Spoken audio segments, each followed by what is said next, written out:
Hey everyone, welcome to the Get Real podcast. We're so excited that you're with us. Each and every week, we're going to open up God's Word. We're going to have some discussion around what it means to live an intentional life. So let's listen in as we try to get real together.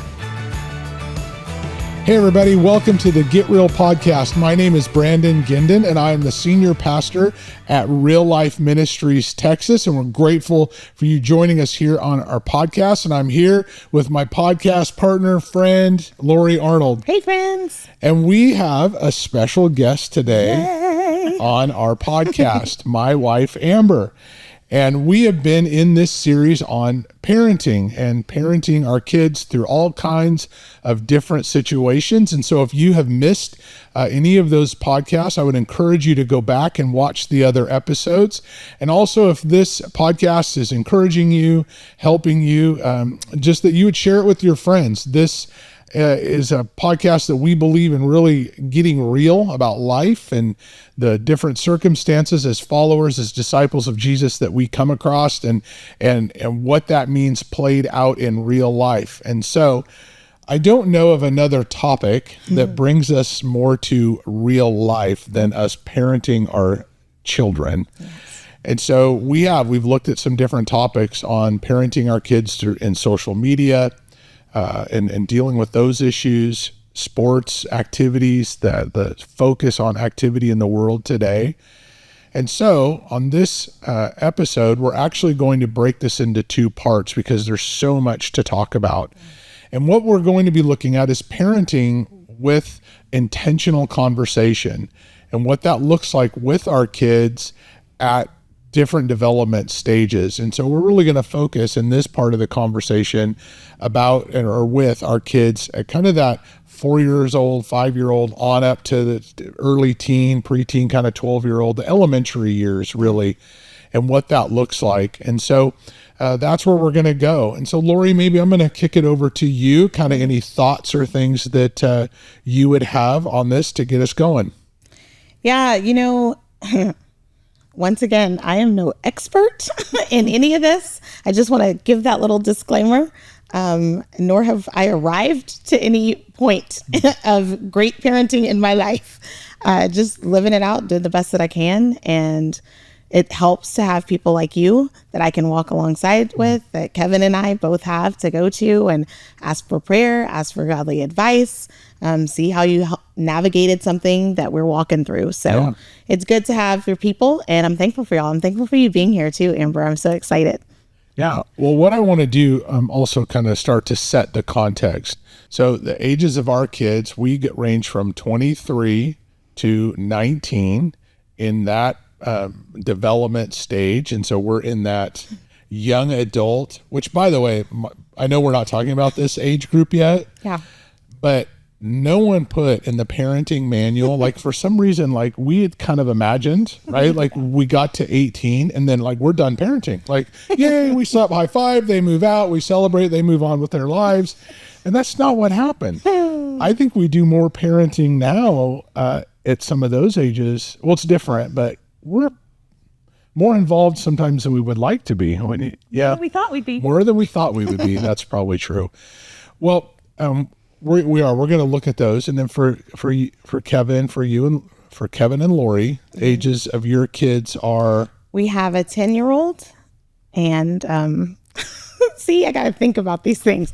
A 10-year-old boy, 15-year-old girl, and a 17-year-old boy who just graduated. Yeah. Yeah. And I asked Kevin, what the plan was, and he paused at the beginning for the graduate, and but you all have done an amazing job with Braden. He's such a neat young man.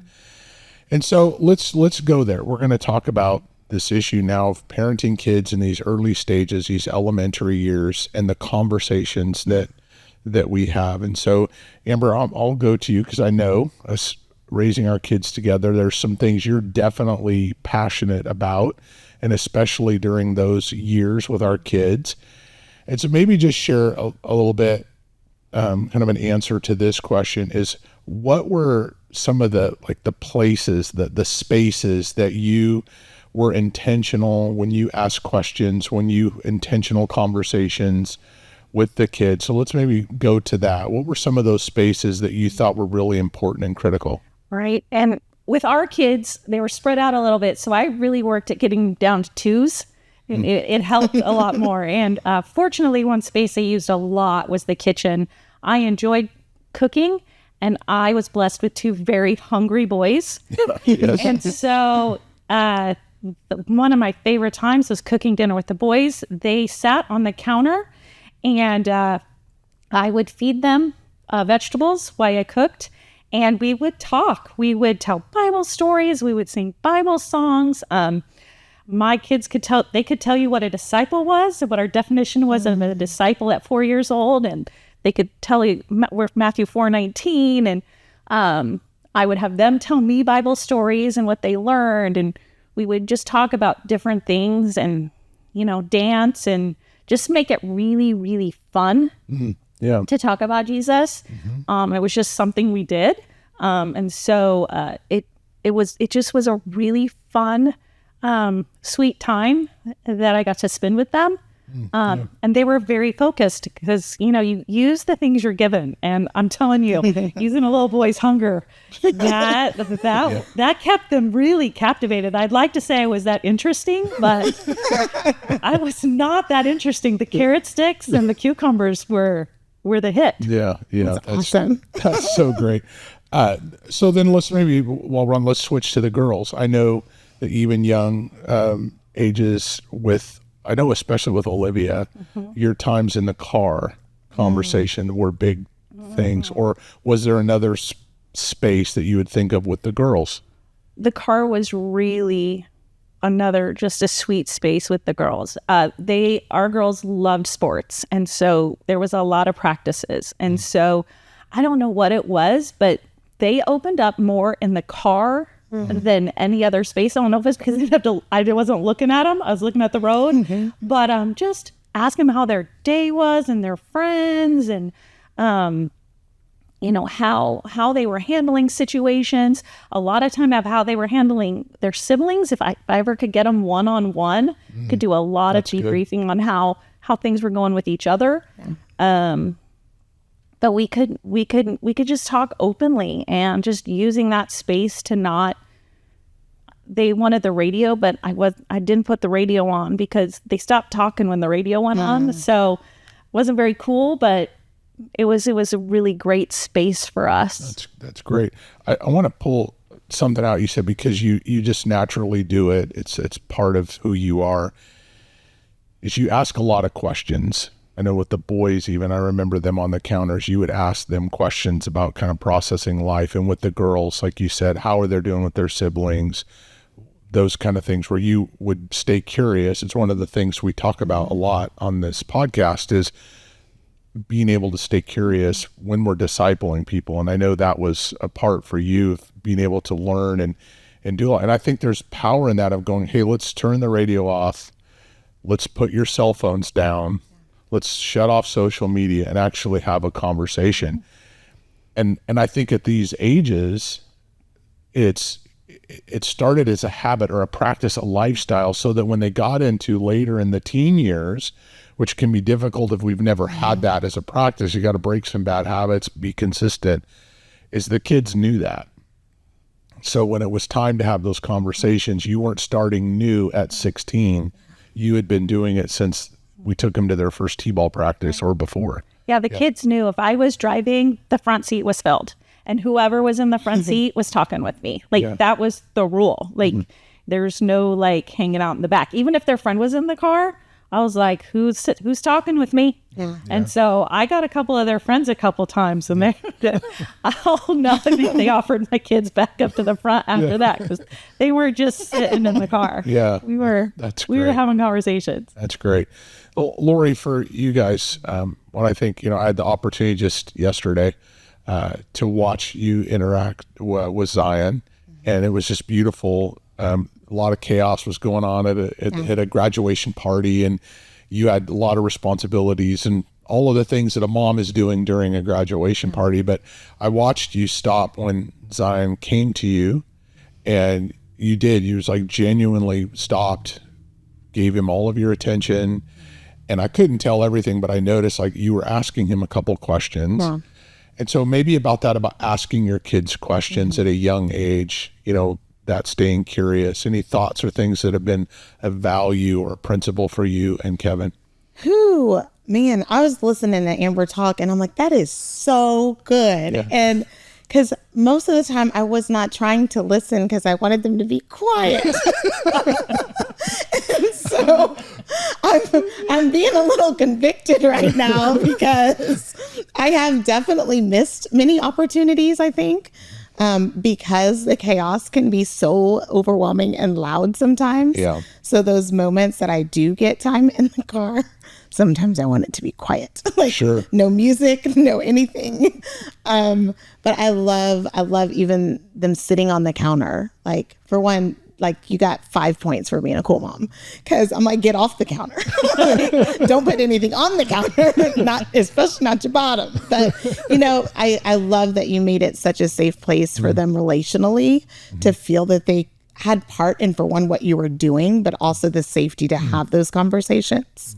And that is something that I'm still working on. It's something I'm still practicing and learning. And I love the intentionality that you put in that. And even speaking of their vegetables too, like that's awesome. So you're killing like 10 birds with one stone. You got them eating vegetables, talking to you, learning how to cook, like all the things, right? So for me, it is, we have had to navigate our conversations with each child differently. Yeah. And definitely I'm a talker. Y'all know I'm a talker. And I also have 2 talkers, my youngest 2. They will talk and ask 10,000 questions. Yeah. So I have to kind of flip the script and ask them about themselves and their days, because they will, it's like Spitfire.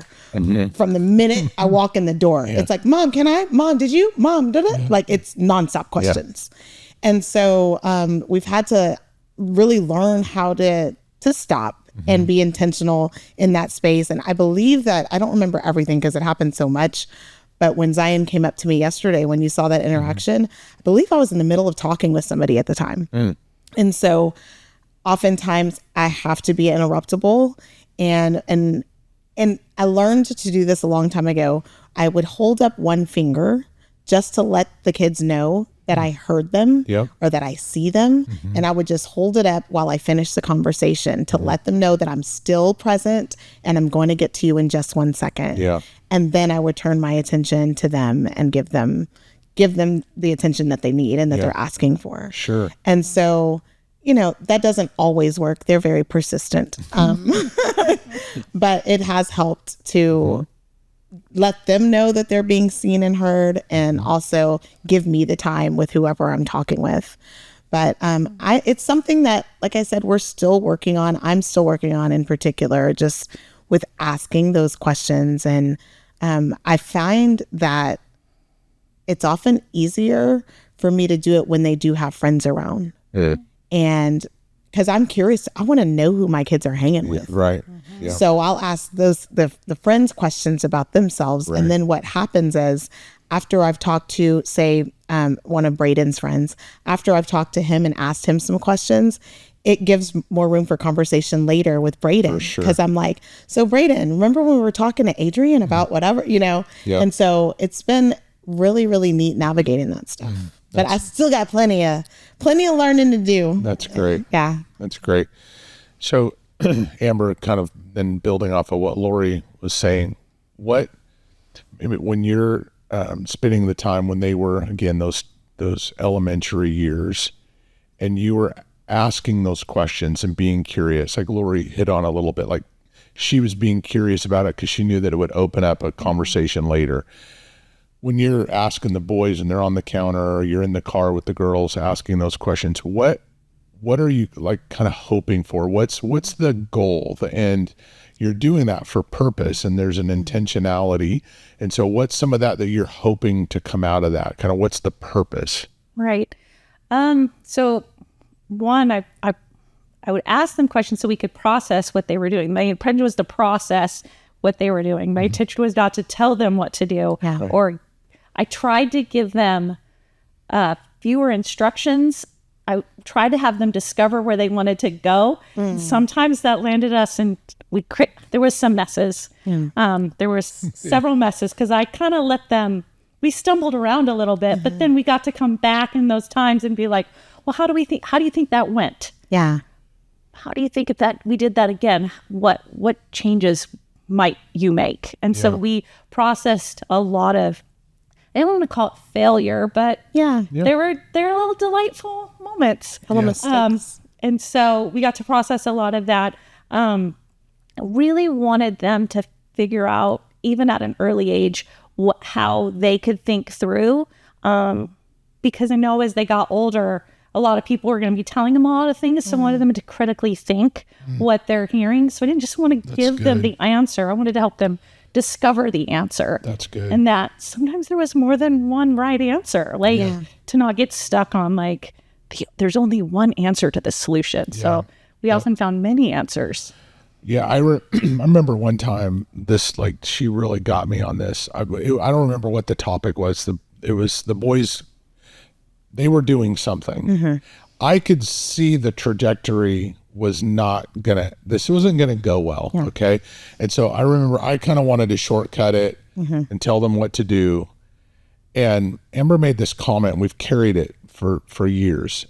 She made this comment. She said, I would rather them fail at home where it's safe to fail than them failing out there where it's not as safe. And it opened this dialogue about letting them practice, and that it's okay to kind of mess up now and make some mistakes, so that when they're in their teenage years, they've learned she said, the critical thinking path. What's the cost of the outcome here? How painful is this going to be? And I think that allowed, I know it did. It developed an independence in our kids that was really strong. The one thing I would say about all four of our kids is they're very different. But they're very independent and sure about who they are. And a lot of that came from her holding to that and letting them, and very early on, process through something that my tendency was, let's just shortcut it. Yeah. Instead of letting them kind of stumble forward. What thoughts you have on that? I try not to generalize, but I think that's kind of like a man thing, because I know that Kevin's experience, that's our experience too. He tends to kind of want to fix it. And let's fix it, get it done, move on to the next thing, you know? And I'm like, no, hold on. We need to talk about it, And it takes a little more time, and giving permission for mistakes to be made is so huge. Because there's so much, that's where we learn, when mistakes are made, and we learn what we could have done better, and letting our kids learn on their own. They're going to remember it, as opposed to us just teaching something, but they're having the experience themselves, and they're making the mistake themselves, which is good. Like when I told Zion, about the kite, you got to be careful the way you put the kite away. Well, now you can't use the kite because it's all tangled up, so just little things like that. But, I think I just love hearing the intentionality, even starting from such a young age with asking those questions, as opposed to waiting for them to be quiet. Yeah, right. Well, I'm going to ask both of you. I'll start with you, Lori, and ask you this question. Then Amber, you can kind of think about it. We'll kind of wrap up here with this question.